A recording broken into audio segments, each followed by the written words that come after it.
I do think silver could spike dramatically higher. I mean, when you look at the log scale and this giant bull flag pattern, I mean, this isn't a pattern I've ever really showed anywhere because it does point to some crazy high pricing for silver. So based on this run up from the 2000 low and the big pullback, it's really just breaking out of the high that we saw back in 2011. This tells us kind of, that upside target. It's 57 was the upside target for it. And then we had to drop down to intraday charts, which you and I did in a previous video that pointed to around 72. Yeah, well, there's definitely been some pretty amazing moves in the precious metal space. I think all of us have been waiting years for everything, especially silver, to really pop. And of course, silver has done that.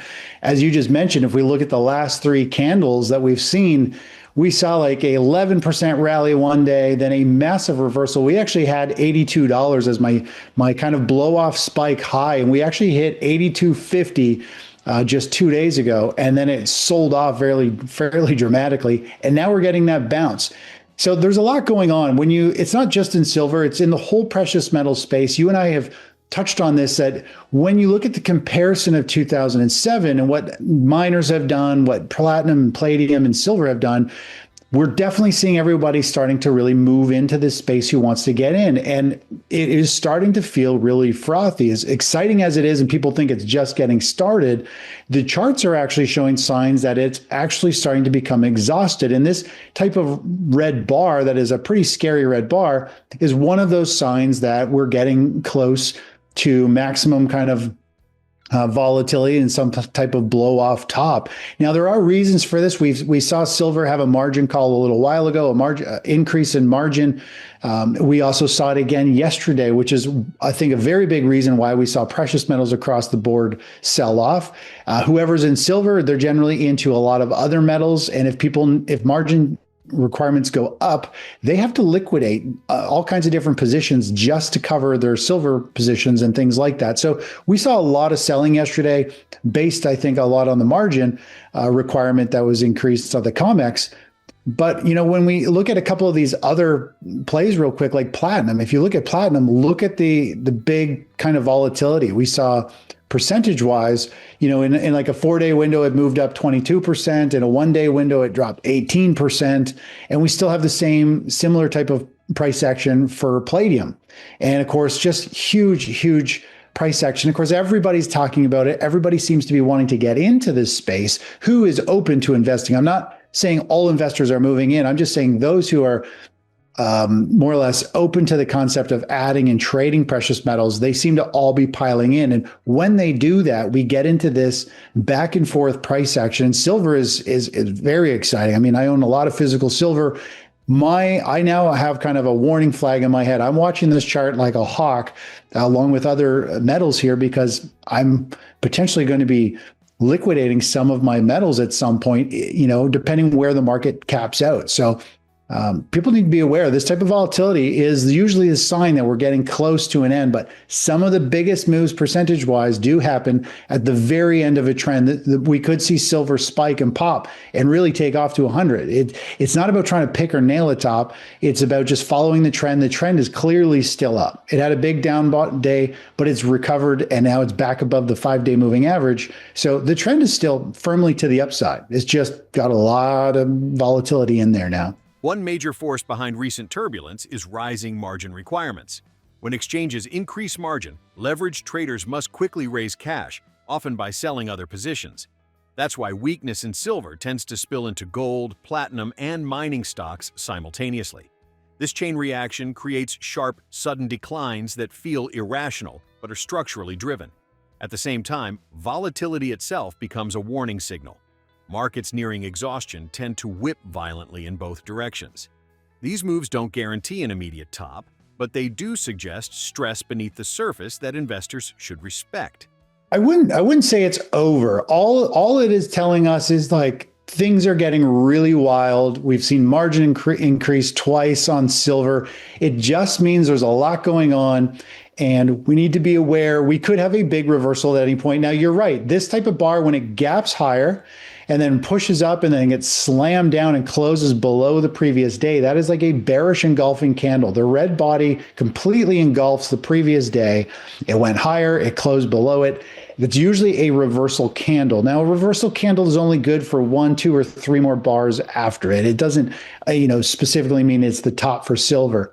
The big thing with this inside bar, as you mentioned, this big red bar, is now price is going to trade sideways in here for a little while, and we need to see which way it's going to resolve. You're right. This is a bearish bar. Price might consolidate sideways here inside this range, and it could easily break down and have a bigger pullback before it maybe wants to go higher. And there's a really good example. Like if we just take a look at silver and use the Fibonacci extension here, we go from the low that we had over here. We had this big run up, this peak, and then we come down. And we talked about, maybe, I don't know if I talked about it with you. I probably did. But we had this target around 72 to the upside for silver. And that is the Fibonacci measured move, just based on this move up, the big correction, and then, of course, the 618 and the 100%. And once you hit that level, that's a level we locked in 20% gain. We were long an SLV trade with one of our strategies. We closed out a trade there. And then, of course, price got into this kind of blow off phase, this emotional move. And this is what happens when you hit these Fibonacci targets and then suddenly the crowd jumps in and creates this volatility. That means the price charts are painting a very clear picture of what's going on. And we did the exact same thing with gold. If you look back at gold and we just go back to this previous chart right here, it's just amazing how these charts, play out. We had the rally up and then we had this pullback and we carried this over.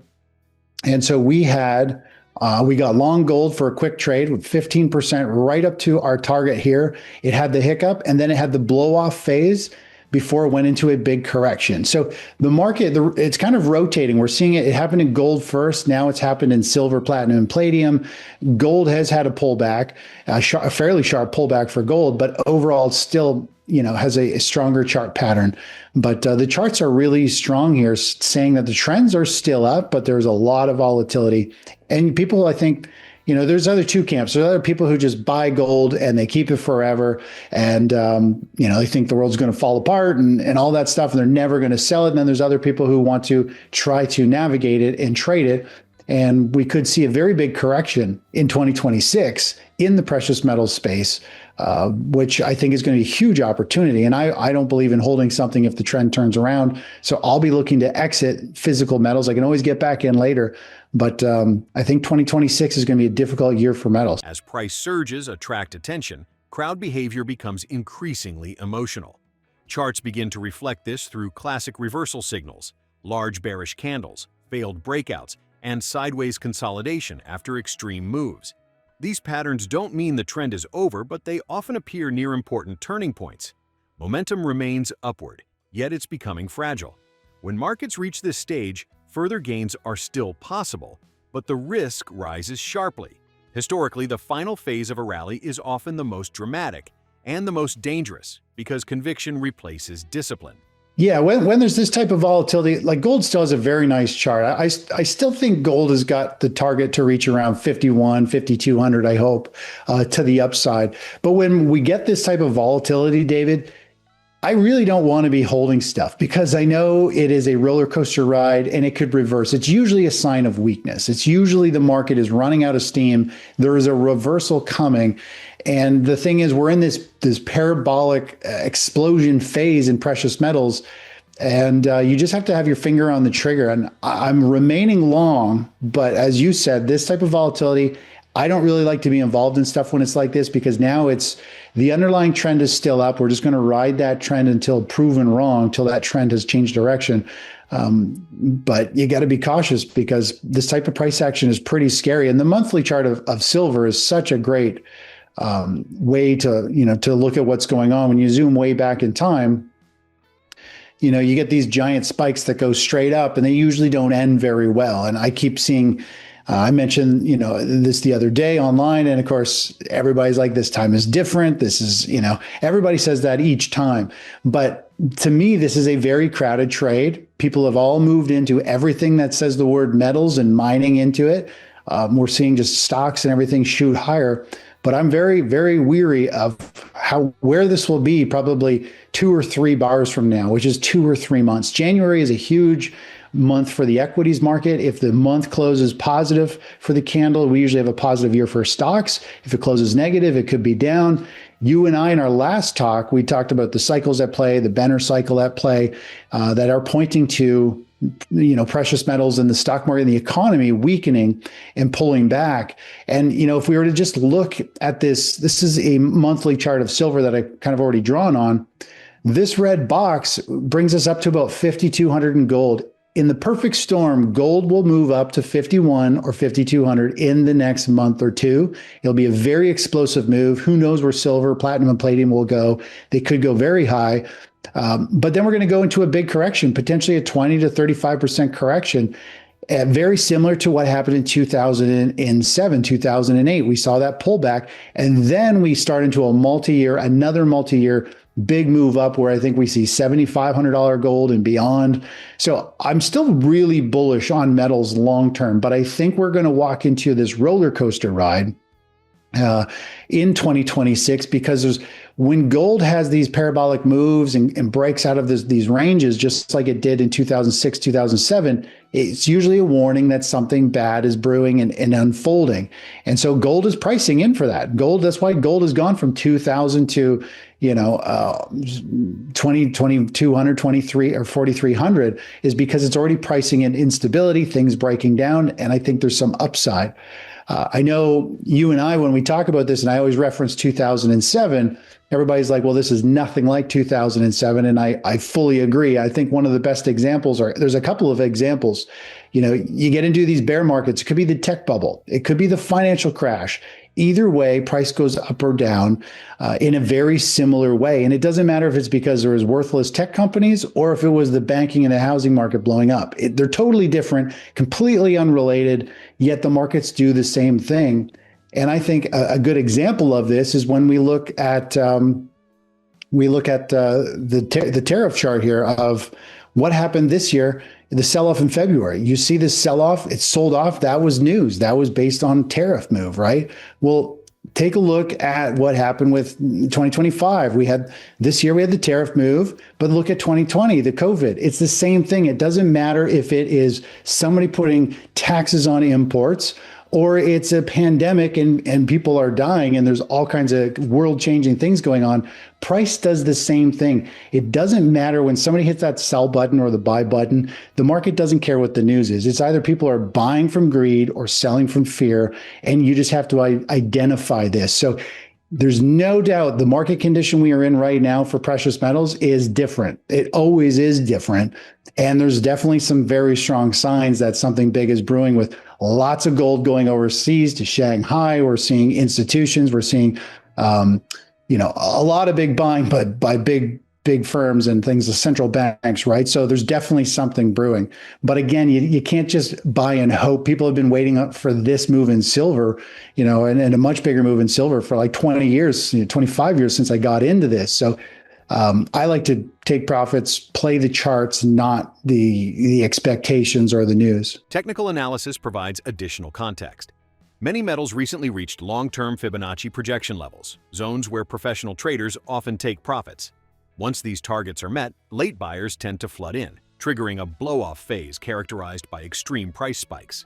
This emotional surge can push prices far beyond rational levels in a short time. Gold previously followed this script, rallying strongly, stalling, then correcting sharply. Now, silver and the industrial metals appear to be echoing that sequence. These repeating patterns suggest rotation, not randomness, across the precious metals complex.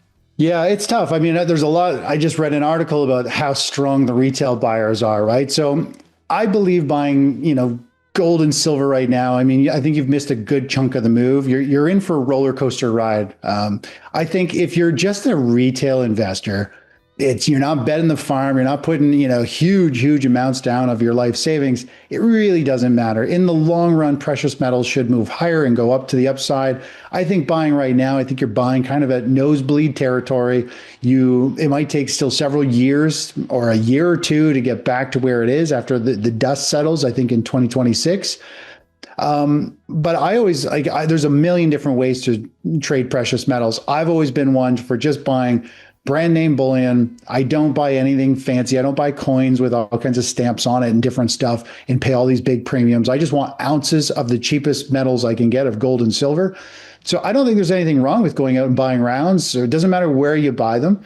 I think if you're a strategic investor and it's a chunk of your wealth versus just going out to buy some for retail to be like, hey, I bought some rounds.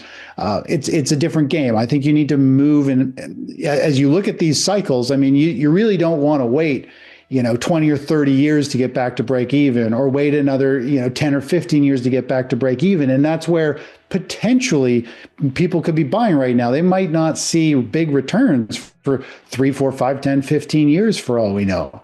And for Christmas, I know a lot of people gave silver rounds for Christmas and that aren't in the precious metals space. So that is one of the reasons why we're in this frothy, big volatility in the market. When the retail people are piling in, that's when we keep seeing these bouts of big selling of institutions and savvy investors saying, you know what, this is a little overdone, and they're dumping contracts or dumping metals positions to lock in gains, because usually the retail are the last people in. Despite near-term risks, the long-term case for precious metals remains intact.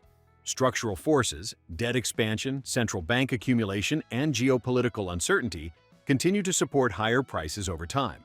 However, strong bull markets don't move in straight lines. Parabolic advances are usually followed by deep corrections, sometimes lasting months or years. A pullback of 20 to 35% would not be unusual and could reset sentiment entirely. For disciplined investors, such corrections often create the best long-term opportunities. The key difference lies between believing in metals and blindly holding through every cycle.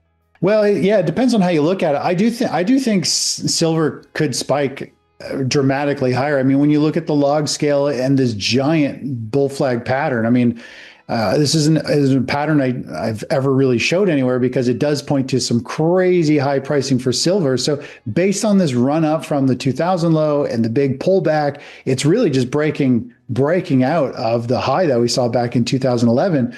This tells us kind of, that upside target. It's 57 was the upside target for it. And then we had to drop down to intraday charts, which you and I did in a previous video that pointed to around 72. Right now we're in bubble phase, so silver can pop and take off, and I do still think we could see one big push in silver. Could spike potentially, past 100 very quickly. I think it could be short-lived. I think it'll be an emotional-driven move. It'll be pure FOMO. Everyone piles in to get involved, and then it'll probably reverse and come back down. But I do believe in what you said and some of your other guests saying, once it does top out and pull back, I do believe it's going to hold above 50. I think it's broken that threshold. And so now I do think it's going to naturally, it's going to become the new floor for silver. Maybe down to 40 to 50 will be the new floor, which is great. And it'll build a base. And then I think over time, when it starts to break out, then we'll be off to the races to 100 plus for silver. I guess, again, I'm really bullish on metals. It's just short term. I'm getting a little nervous, and we just have to let this bubble burst. And then we're just going to have to digest and wait for the next foundation, like the next base like this to build out. Does it take 6 months? Does it take 5 years before it starts that next big run? We don't know. But the volatility and the crowd psychology of people moving in is telling us we're on the last few bars when it comes to the monthly chart. We probably have 1 or 2 bars left, and we're going to see the metals probably top out across the board for potentially a year or so. Gold, similar question for gold, but gold has not had this kind of parabolic move in recent weeks, but similar question, Chris. Yeah. I think this chart kind of shows it. I still think we could see gold move up to 51, 5,200, and then I think it's going to pull back. I think that's going to happen in 2026. The pullback might be short-lived. It might only be 3, 6, 9 months, and then boom, we're back off to the races and heading higher. But obviously, if it does pull up to this 51, 5,200, it will have a really steep correction, I think, a very sharp one, and it'll be a huge opportunity to either buy more or to get back in, depending on if you sell, once it starts to peak out here. But I do believe we're going to see gold try and grind higher still for another month or two. And then I think we're going to see a very sharp pullback. But I think by the end of next year, gold will already have bottomed and will be, and same with silver, and will be moving higher. And I think it'll be a great time to get into, I think, miners. I think that's when miners are really going to explode. They're going to build a base here over the next several months or 2026. And then I think we're going to see a very big move together. So I think by the end of next year, the precious metal space will be very exciting, similar to what we saw in 2007. It's fairly short-lived correction, and then boom, you just head off into a multi-year rally, and you'll want to own probably a lot of metals, a lot of miners, and probably uranium and whatever the new big sector, which will probably be like data centers and AI and robotics, during the next major bull cycle. And flipping the script now to stocks, we've talked about stocks a lot. Let me frame the question a little bit differently. At what point would a rally in the S&P 500 or any of the tech stocks for that matter convince you that the bull market is not yet over? In other words, how much further can we go before the trend reversals? Or on the other hand, if it continues to go higher, at what point will you change your mind about a reversal altogether? Yeah, those are good questions. So as bearish as I am, it doesn't mean we are betting on the falling market. When you look at our weekly chart of the S&P 500 here, we entered, this is back in 2023, it entered into a new bull market. We saw a big move up. Then we had the tariff market saying move aside earlier this year. Then we got back into the market. We are still in a bull market. It's just, to me, it's not a raging bull market in terms of all the sectors are going bananas and exploding and everything's popping and breaking out. What we're seeing right now, so we're in a bull market. And the thing is, it's not a full-on sector, broad-based rally. When we're in a brand new, fresh bull market, we tend to see sectors create bullish, sharp patterns, and they break out and they run. But what we've been seeing for the last several years is a sector will have a nice chart pattern, and then it'll break out, and then it'll fake out and reverse and crash. And so you get into a trade, it works for a few days, and then just falls out of bed and then collapses and drops 10, 15, 20%. Sectors have been doing that for a couple of years. And that's not the sign of a healthy market. You want the majority of sectors to be moving higher. When they have a breakout, there's big volume behind it and price runs, and you see 20 or 30 or 60% moves in these sectors to the upside that follow within a short period of time. But we're not getting any of that. So if we start to see all sectors really start to take off and break out and run, then I'll be like, you know what? I think we're rejuvenated and we're still in a bull market, but I think we're starting kind of a new wave that this bull market could have another big move. And, the market does have this pattern right here on the weekly chart for the SPY. It has been consolidating for a couple of months, a few months. The longer something trades sideways, the bigger the move it can have. So there is potential for another nice move. And if we do get another push higher, the question is, do all the sectors start to break out, or is it still just precious metals and AI? Or, AI is losing its momentum. It definitely doesn't look good. The Magnificent Seven doesn't look good, all of that stuff. So it's going to come down to what the stocks in general are doing. But for me to change my mind at this point, I still feel like a big bear market is coming, but really the key is to follow price. And that's the biggest thing, is we're still long the markets right now. Yeah. We're long gold, we're long equities. And as bearish as I am, the trend is still up. I'm just making sure you're prepared, because when a bear market hits, it wipes out most people's retirements, usually within like 6 to 8 months, right?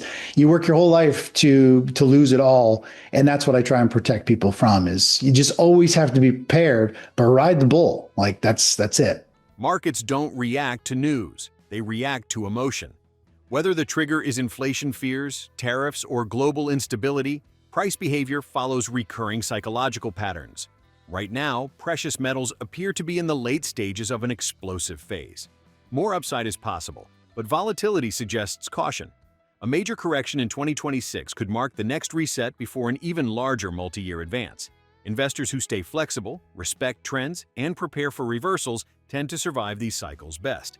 The goal isn't predicting tops, it's managing risk while opportunity still exists.